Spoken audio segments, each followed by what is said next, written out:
Okay, so 7.1 is congruence and transformations. All of chapter 7 is congruence, okay? And we use that congruent symbol for everything, so you can abbreviate. So you can prove two figures are congruent if one is the result of a translation, rotation, or reflection. Notice dilation is not in congruency because dilation changes the size, right? So by translating, rotating, or reflecting, we can prove that two figures are congruent. Okay, to determine the transformation, okay, so it's going to ask you, like, are they congruent, just like on the pretest, and then how do you know? So if it's a translation, the length is the same and the orientation is the same, okay? That means like how it's drawn. So notice, same length and same orientation. It's not spun around, not reflected. Just slide it over to the right.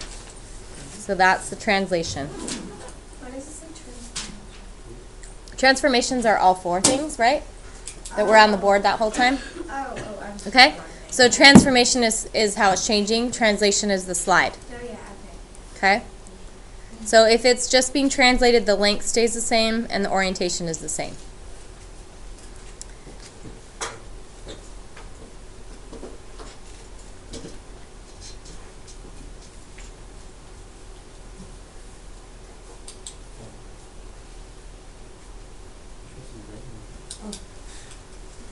Okay? If it's a reflection, you guys have seen a lot of these by now, the length is the same and orientation is reversed, so like a mirror image, right? If you don't need to draw the little picture, it's totally fine. You guys know what a reflection should look like, I hope, by now, right? So again, the length is the same, orientation is reversed.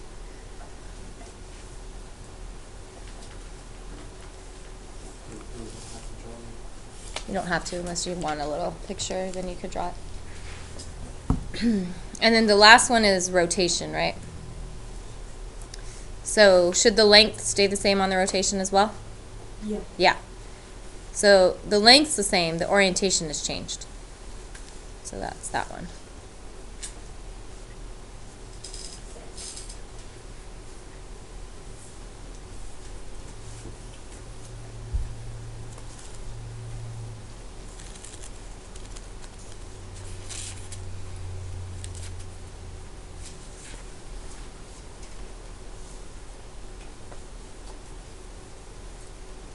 Okay, so after you get that written down, turn to page 515 in your book. Okay, 515.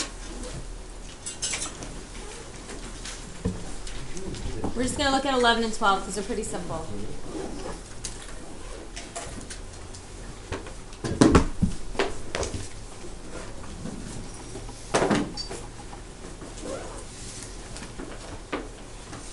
Okay, so in 11 and 12 it says, determine if the two figures are congruent by using transformations. Explain. So we're going to look at 11. Everyone see 11? Raise your hand if you think 11, they're congruent triangles. I'll put them up here for you. You guys got this written down? Almost? Okay, I'll leave it up there for a minute, but... So on 11, do you guys think these are congruent triangles? Raise your hand if yes, it's congruent. Good. Now raise your hand if you can tell me how did they transform of the three things. Did they translate, rotate, reflect? What do you think, Sydney? Rotate. She says rotate. Any other ideas out there? Reflect. I can definitely see reflect. And then they're not right across from each other, so what does that mean? Do they reflect and then translate? Yeah, they could reflect and translate, or translate and reflect. It doesn't matter. Okay?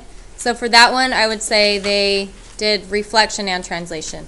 I don't really know what order. Some of them you can kind of tell, but I'm not going to be real picky on order, just the fact that you can tell that it's congruent, and tell me how it changed, which transformation was used. Okay? All right, what about number 12? Do you guys think that's congruent? Raise your hand if you say yes, it's congruent. Okay, so same length, same angles. Raise your hand if you're like, no, I don't think it is. Okay, it actually is congruent. So those of you who said yes, it's congruent, who knows how did it change? Who has an idea? Yeah? It rotated. It definitely rotated. What else did it do? It rotated 90 degrees kind of clockwise. Okay, it did something else though. Because look how this little piece is here and now that little piece is there. What did it have to do first? Yeah. Translate. Not translate. Oh, What? Reflect. Okay, so this one rotated and it reflected. Okay? It probably reflected then rotated. Probably. Easy? Okay? So I just put the congruent symbol to say yes, it's congruent. If you want to write yes, it's congruent because of, go ahead. But I'm not going to be real picky on that. I'm writing it all out right now. Okay? All right, so the next section of notes is 7-2. They're really short.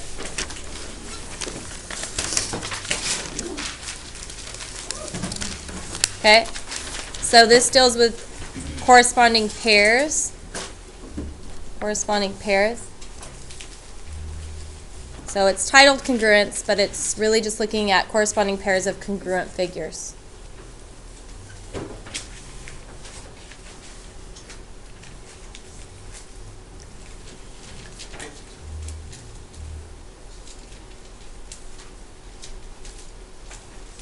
Okay, so we have these two triangles. All these little tick marks and arcs inside the angles, that just means congruent.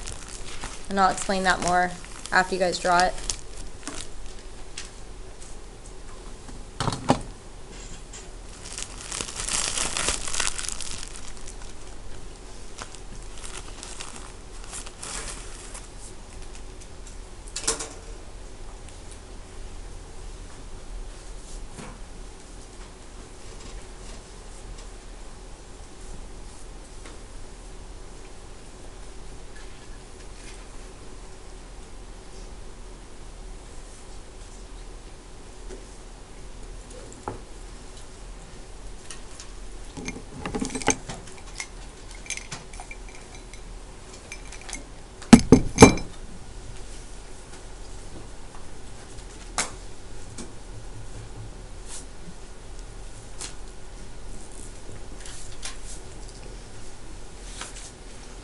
Okay, so the one tick mark means those two are congruent.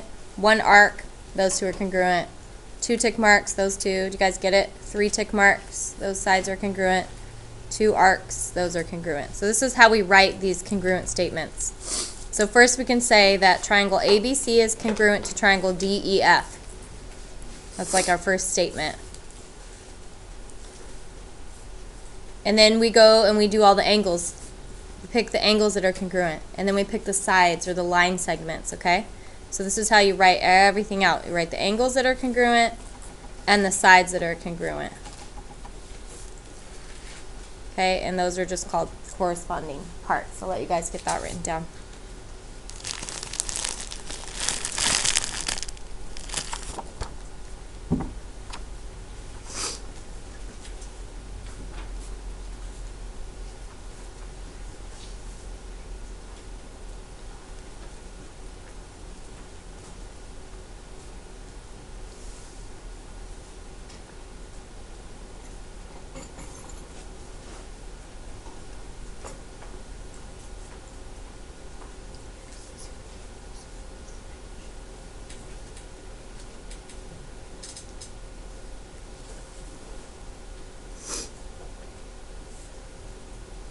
So do you guys know the bar on top of the letters? That just means line segment. Do you guys remember that? Probably did some of that in 6th grade when you did some geometry.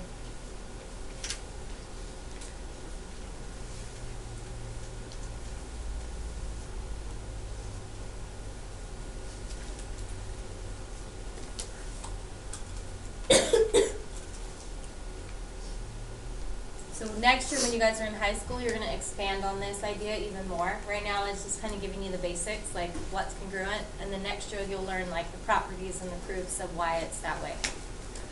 Okay, so when it used to be a whole year of geometry, you would spend a whole year doing stuff just like this, but it would be a lot more proofs. So it's kind of now with Common Core, it's broken down to where it's like 2 chapters a year of geometry. But this year's like the real basics. Next year it gets a little more advanced, and I would say by your 2nd year of high school, you'd be expected to know what the full geometry level is. Okay? Like sine, cosine, tangent. Has anyone ever heard that before? Have you seen it on your calculator? It says SINCOSTAN on your calculator. That's what that's from. Okay? Any questions so far? Pretty easy? Okay? And then I want you guys to look in your book again, 525. So go to 525. We're going to do 4 of those, and then on 528, a couple. I'll help you get started. I'll do the first one with you on 525. And then after that, I think you guys will be able to figure these out pretty quickly. 525, 1. It says write congruent statements comparing the corresponding parts in each set of congruent figures. So we have to write basically what we did in the notes for this triangle. Okay? Everyone got this written down? Yeah? Okay. So number 1, let's start with the angles. Let's start here with the first arc. So that's angle N, right? And that's congruent to angle S. Okay? And then let's go to the 2 arcs. So now I have angle M is congruent to angle T. Do you guys get what I'm doing? Okay, and then the last one is O and V, right? So angle O is congruent to angle V. Now we have to do the line segments. So let's just start with the 1s, the 1 tick mark. So I have line NO. It doesn't matter if you did ON. The order doesn't matter on these, okay? Is congruent to VS, line VS. And then the 2 would be line MN is congruent to line ST. And then we have MO, line MO, congruent to line VT. Or TV, I guess. Easy? Okay, so I want you guys to do 2. And then I want you to do, what did I say, 4 and 5. And then turn over a couple pages, I think, 528, and do 16 and 17. And then I'll check and see if you guys are doing that right. Okay, while you guys work on that, I'm going to pass out the packet too.